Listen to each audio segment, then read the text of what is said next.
Hey, what's up, y'all? It's Chris getting ready to jump into this a little bit different form of an authentic verification. Typically, I'm sitting here and I have the shoes out on a table, and I'm able to go and get this stuff kind of knocked out in sequence. Instead, this time I got both the men's version of the shoe and the GS version, and I'm going to go through them, but I'm doing so in a completely different way because what I want to talk about is the fact that the admiration for the Air Jordan 1 has taken every form of the Air Jordan 1 into a completely different area. So you now have the Air Jordan 1 Mid, which traditionally was not a shoe that would be resold until the shoe was the Igloo. The first Air Jordan 1 Mid that kind of crossed over into resale territory was the Igloo. And if you guys don't remember what I'm talking about here, what I'll do is go to the Igloo. I'm typing around, my keyboard is in a weird position on top of a real keyboard, a MIDI. So it's going to take me a second to find it for you. But this video won't be long. I'm just trying to give a little bit of an explanation. Jordan 1 GS, there it is. All right, so the Phantom Igloo. This is the shoe that started the craze around the Jordan 1 Mid. It dropped about 3 years ago, 2.5, 3 years ago. And since that point, the Jordan 1 Mid has started to sell out in every iteration. But that has slowed down considerably with the recent drops of the Air Jordan 1. Now, there's a reason that it slowed down. Well, one, there's a lot of them in abundance, but the price. The Air Jordan 1 Mid used to be a $90 shoe in GS, and it was a $110 shoe and a $115 shoe in men's. The price of this Air Jordan 1 and other Air Jordan 1s, there's no extra set of shoestrings. When you used to get an extra set of shoestrings, they were $125. There's no extra set of shoestrings on this model. Nothing that you could consider premium or, you know, a premium option. You got a little bit of a Durabuck here and a Durabuck on the swoosh, but it's the same kind of plastic filling leather on the Air Jordan 1. But the price has been bumped up. Nike's eating into the margins because they see that you guys are willing to overpay for the Jordan 1. Your exuberance and excitement about every iteration has led Nike to increase the price. And so the men's is now $120 retail. That's the retail price now. The kids is now $95.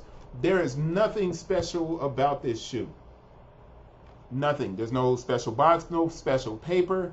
It has the same stamps, and I'm not doing the complete authentic verification. I'm simply trying to get to the point where we talk about this because a lot of people are trying to enter into resale and like, oh, I'm going to start reselling. Well, here's the problem. Until something sells out completely, it doesn't have any resale value. So, like I said, this shoe is $120, right?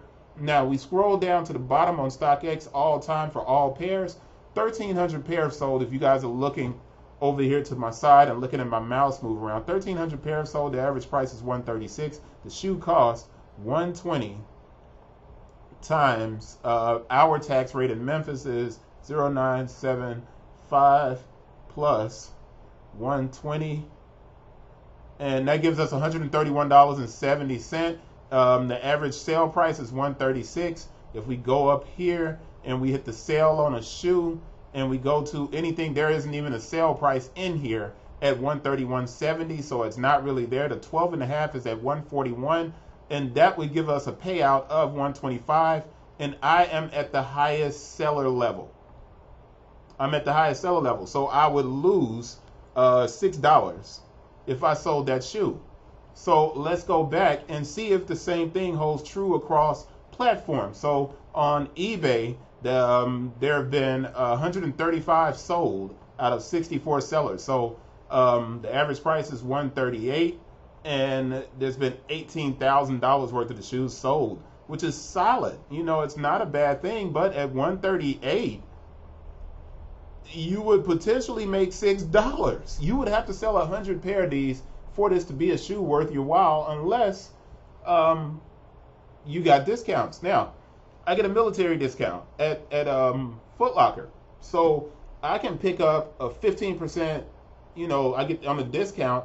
I can probably get maybe 5% on the shoe, and it turns it into a wholesale shoe for me. But because Foot Locker has changed the policies, I can only buy 2 pair. If you go to another place to buy, you can go around and buy, but we only have 5 or 6 Foot Locker Champs Foot Action stores in the city. It becomes a little bit goofy for me to do that, and I'm not.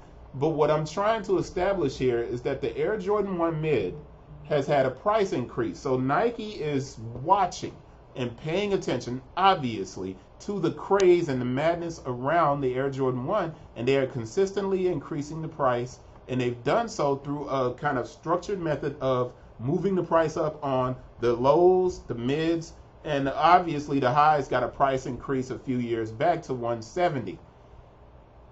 What happens if everybody begins to look at this shoe and say, wait a minute, we don't need to pay above retail for these. Why are we doing this? Well, you get a really good situation that happens for everybody in sneakers. The price levels out. If you start trying other brands, the price levels out. The information here, if you guys want me to do a video on how to break down the information a little bit more, I can do that. But it's becoming clear that the latest Jordan 1s, as a matter of fact, I'm going to move that up and just go Jordan 1 on StockX here. And just go Jordan 1 Mid. And what we're beginning to recognize across the board, unless it's a shoe that was really kind of limited or it's completely sold out, there's really not any resale value in the shoes. And you can tell by the asks that are here, 130. This is sold out everywhere. This is a new release. They had a lot of these in the market.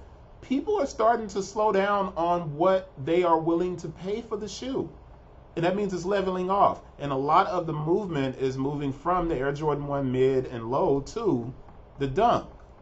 So you do see a few of the Jordan 1 Mids picking up like high resale values, but it's not that many, and there's not a lot of the people who are buying these now who are selling the shoes. If we go up here and we find a mid like this Jordan 1 Mid, a lot of these people are buying them in resale and then reselling them.